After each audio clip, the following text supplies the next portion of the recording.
घने जंगल में शेरों का एक सुंदर परिवार रहता था।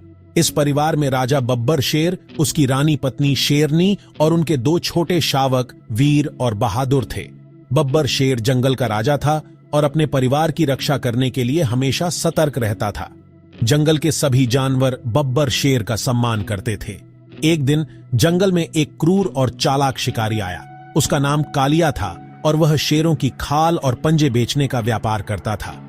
उसकी नजर बब्बर शेर पर थी क्योंकि वह जंगल के सबसे शक्तिशाली शेर का शिकार करके अपनी ताकत का लोहा मनवाना चाहता था।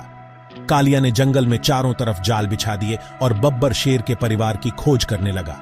बब्बर शेर को जल्द ही जंगल में कुछ अजीब महसूस हुआ। उसे हवा में एक अजीब सी गंध महसूस हुई जो किसी जानवर की नहीं थी।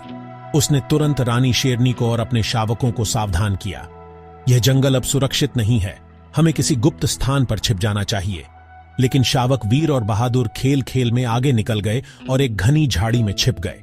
उसी समय कालिया ने उस झाड़ी के पास एक बड़ा जाल बिछाया। अनजाने में वीर और बहादुर उस जाल में फंस गए।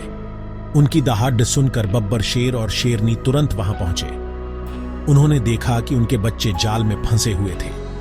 जैसे ही वे जाल के करीब पहुंचे, कालिया अपने हथियार के साथ सामने आ गया। आ गए तुम जंगल के राजा, अब तुम्हारे बच्चे मेरी कैद में हैं। या तो तुम मेरे सामने घुटने टेको या अपने बच्चों को मुझसे दूर ले जाने का सपना छोड़ डाल दो।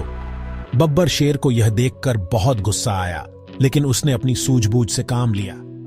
हे शिकारी, तुम भले ही आज जीत गए हो, लेकिन तुम्हें यह भी पता होना चाहिए कि शेर हमेशा अपनी आखिरी सांस तक लड़े आता है। अगर तुम सच में एक बहादुर शिकारी हो तो इस जाल को हटाओ और मुझसे सीधी लड़ाई करो। कालिया ने सोचा कि बब्बर शेर ने हिम्मत हार दी है। उसने जाल खोल दिया और अपने हथियार से बब्बर शेर पर हमला करने के लिए तैयार हो गया। जैसे ही जाल खुला, रानी शेरनी ने तेजी से जाकर अपने बच्चों को बचाया।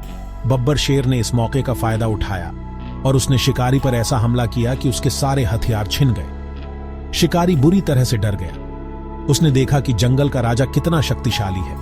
वह अपनी जान बचाने के लिए जंगल से भाग गया और फिर कभी वापस नहीं आया। बब्बर शेर और उसका परिवार एक बार फिर सुरक्षित था। इस घटना से जंगल के सभी जानवरों ने एक बात सीखी कि किसी भी मुसीबत का सामना करने के लिए सिर्फ ताकत ही काफी नहीं होती, बल्कि बुद्धिमानी, साहस और एकजुटता भी बहुत जरूरी होती है।